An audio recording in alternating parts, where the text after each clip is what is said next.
Hello, my name is Rory Lacey. This is a reflection on my learning manifesto for course 5302. I believe that we are blessed to live at a time when the learning potential and innate curiosity of every student has the opportunity to be kindled.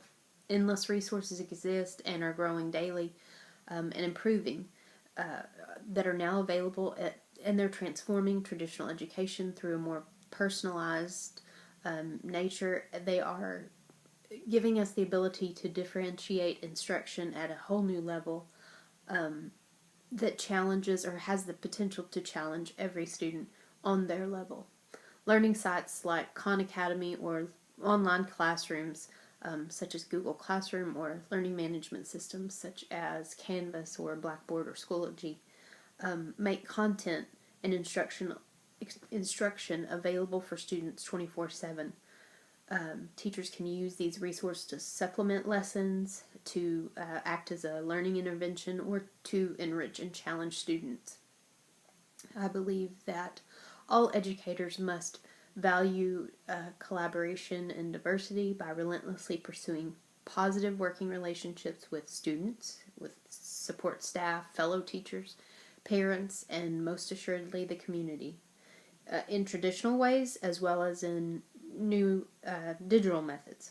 We must, and I think this is so important, we must seek new ways to engage those outside the classroom, outside our classrooms, with the work that's going on inside our classrooms. And this leads to my next point. I believe that education, specifically public education in the United States, is currently under great threat at the national and state levels. A movement to privatize education threatens to return schools, I believe, to the segregated establishments of the past, separating students based on income, religion, and possibly ability,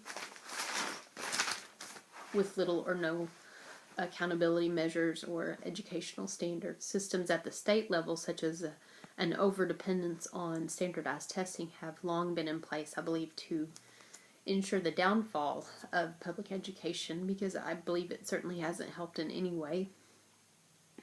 How will educators contend with such overwhelming and resource-rich establishments? How can we do it without them? I don't know.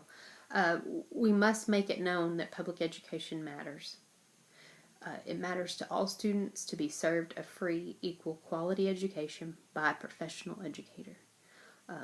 It matters to have those services guaranteed disabled students under the IDEA and under 504 for those accommodations students need to receive for a disability.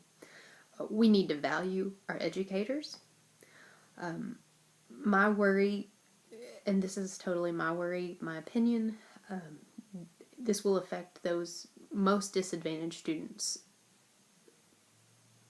the worst if we go to this voucher system and privatize education, because I believe those students whose parents can afford or at least can care for their students will get the vouchers, will go to private schools, but those disadvantaged students whose parents are not involved for whatever reason, I'm afraid they will go to a virtual learning classroom accessible possibly at the public library or online if they have something at home.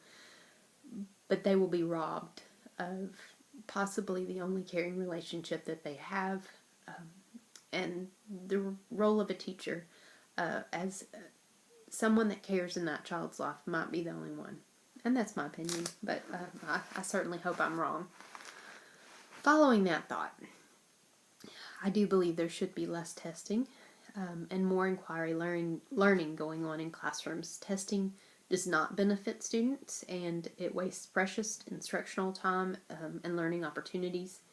These opportunities need to focus on real connections to real problems and real issues, and we need to make purpose-driven learning a class norm. With digital tools that we have available, we as educators need to model for students and for our other colleagues the ways in which we can innovate and make a positive difference in the world that we share. In this, I see my role as the district technology integrationist as one in which I serve as a model. I serve as support, a coach, sometimes a trainer, and a general resource for teachers and campus administrators, and also as a guide in curriculum and instructional materials for central admin in evaluating those materials, allocating digital tools and applications. And so basically, that was kind of an overview of my learning manifesto, which you can see in the other part of the presentation. Thank you.